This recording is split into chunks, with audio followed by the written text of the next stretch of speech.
Hey there, and welcome back to the channel. We are going to discuss week 6 of Essentials. So I started the community in prayer, followed by our Bible verse, which is Proverbs 27:17, iron sharpens iron, and one man sharpens another. After we read that, I had a sentence on the board as the riddle that needed to be fixed. So there was capitalization errors, punctuation errors, and so forth. And I picked a sentence that would coordinate to what we were doing. So the sentence was, Charlemagne was a famous king who ruled much of Europe. He helped spread Christianity.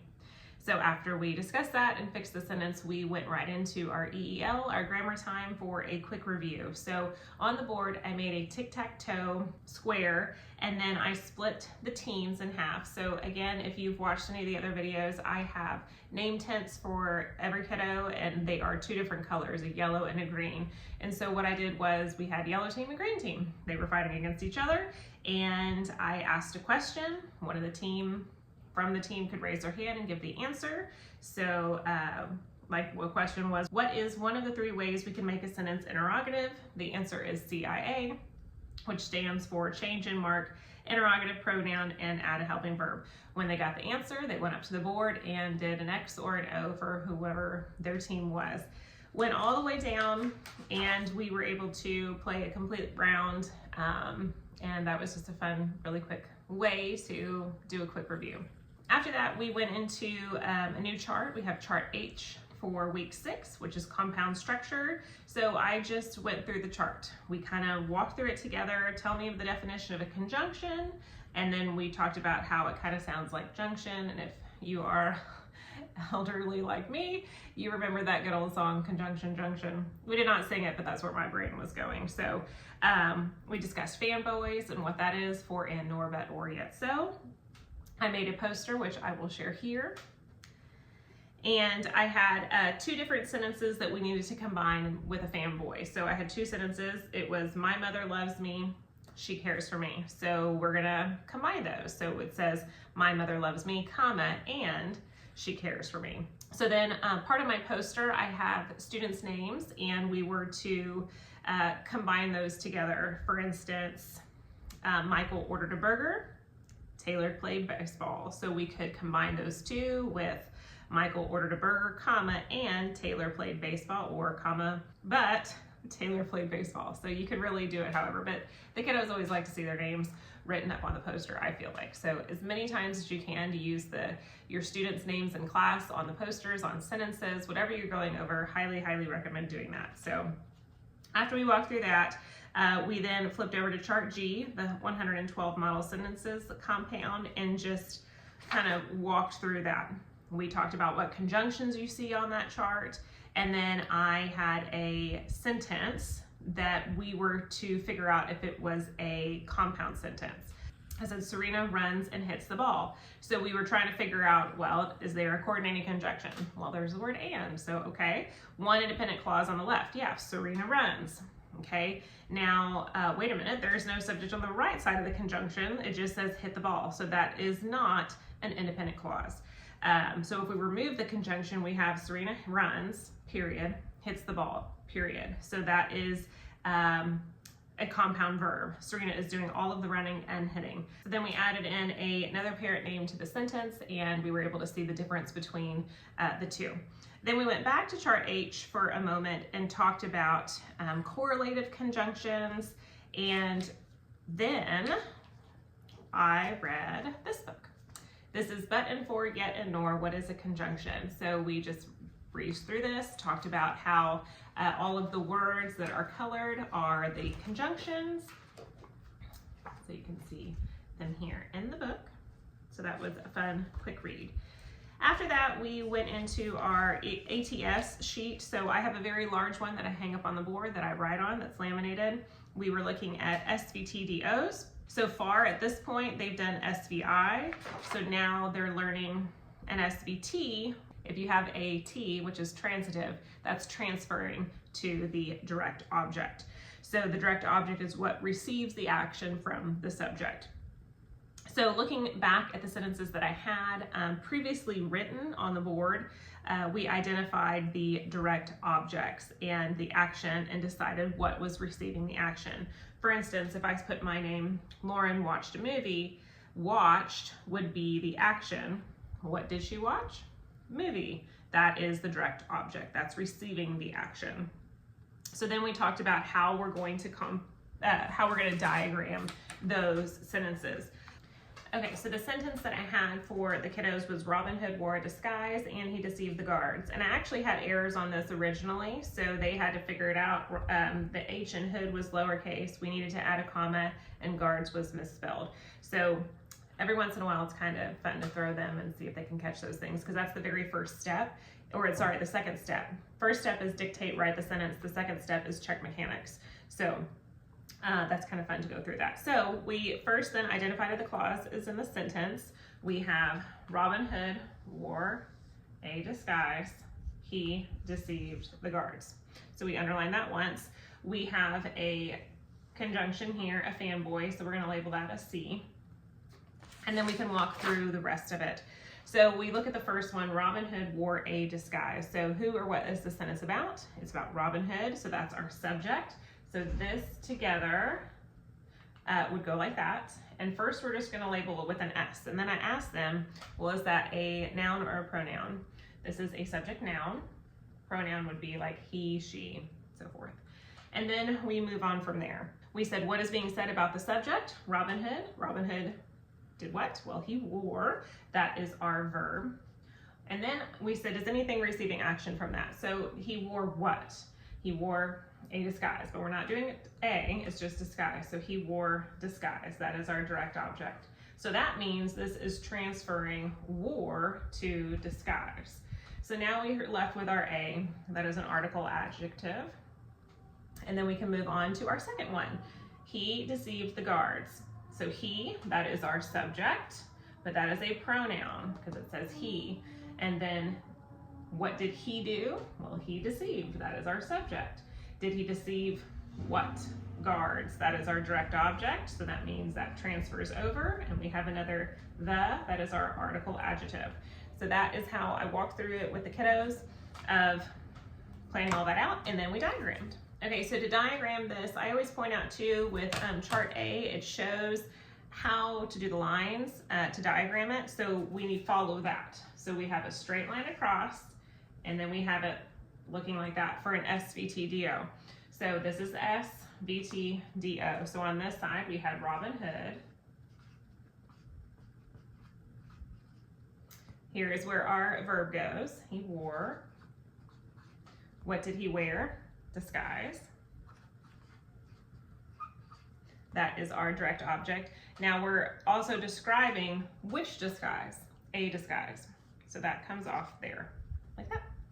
And then now we have another part, right? We have two independent clauses, so we need to get the other one down here.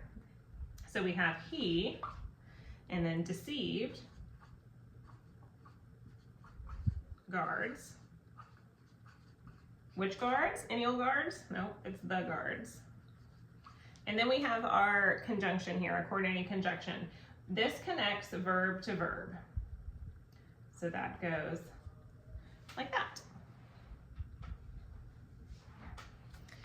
Then we did one more sentence. I had the sentence using some moms' names in our community. Tiffany watched the movie, but Stephanie read the book. So we did the exact same thing and walked through that. If I recall correctly, because now we're going into week 8, for this, we did not get to all 3 diagramming of sentences and walking through that. But I did ask my community what they prefer, and they really do want more sentences. They want more time to go through that with their kiddos. So I am going to make sure moving forward that when we go through the charts and walk through them together, that it's going to be informative but kind of brief and not go into as much detail, because the parents are going to go into more detail at home. But my community, my parents are wanting to see more sentence diagramming and why we do certain things and where those things go. Because if you look at the curriculum, the EEL for the week, for sentence diagramming, the ATS, there is a variety of sentences and how to diagram them. And so I'm going to do my best to try to include as many sentences as I can in the time that we're given to go through the things that we need to go through on our community day. All right, we went into math. We played National Number Knockout again. So this time we did a mini board swap. So I printed ahead of time one board for each student on a piece of paper, and everybody had the same numbers. I rolled, and then they had 2 minutes. During that 2 minutes, they needed to write down and complete as many as they could, but they had to write out their answers. They couldn't just do it in their head. They needed to write it out either on a scratch piece of paper or on the back. And then once the 2-minute timer dinged, they were to pass it down the row. The kiddo on the end is flopped over to the other side, and it kept going. And I wanted to really make sure to iterate that if they only get one problem done in that 2 minutes, that is okay, because this is a row effort, or this is a whole class effort to complete one board. More than likely, all of the boards are not going to get completed, and that is okay. So for the third tour, the third year Essentials kiddos, they may fly through this and actually get quite a few done in 2 minutes.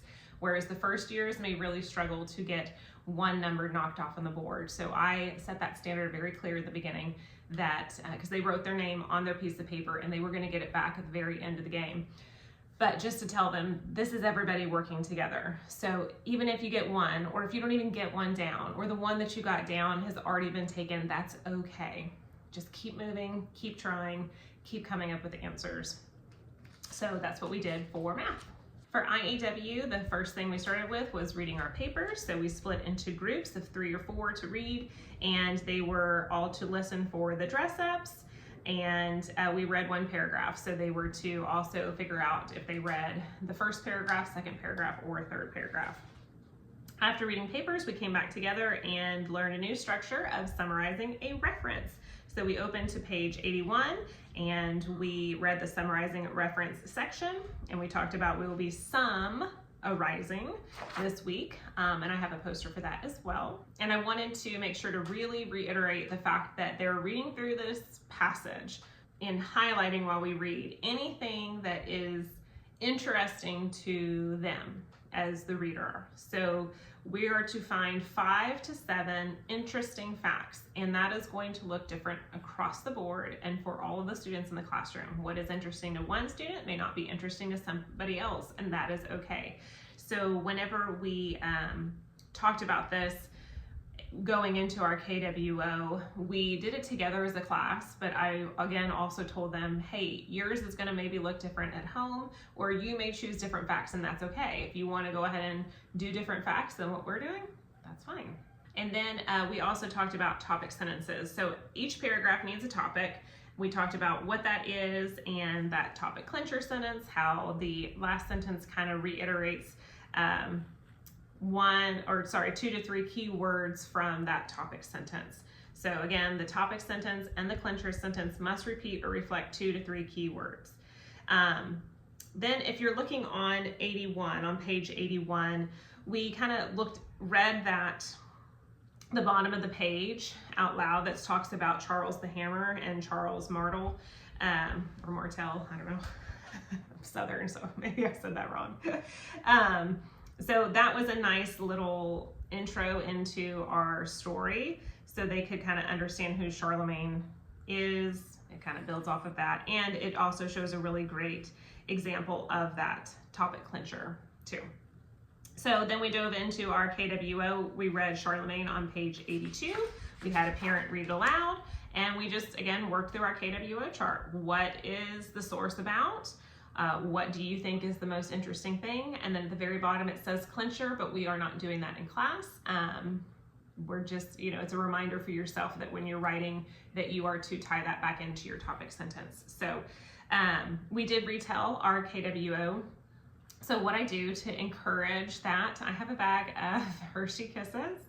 And so once we're done with our KWO, I just stand back and I hold my bag of Hershey Kisses and I say, okay, who wants to try to retell in their own words, this first one up here, and point to it. And it's amazing how many hands shoot up when you have a Hershey Kiss. And I just launch them out. I say, great job, throw it to them. And then I erase that one. So we're kind of erasing and going through. I also asked for a parent to take a picture of it, and we posted it in our band before I erase. So then I get to the second one and I say, okay, who wants to try this one? And go through that way. And then because I'm a sucker and want to make sure everybody gets a Hershey Kiss. I ask if anyone didn't get a Hershey Kiss during class, because I also give them out for participation and answering questions and things like that, that I make sure at least every kiddo got one Hershey Kiss in class. And then that was it. That's all that we did for week 6. I hope you have a wonderful rest of the week, and I'll see you back for week 7. Bye.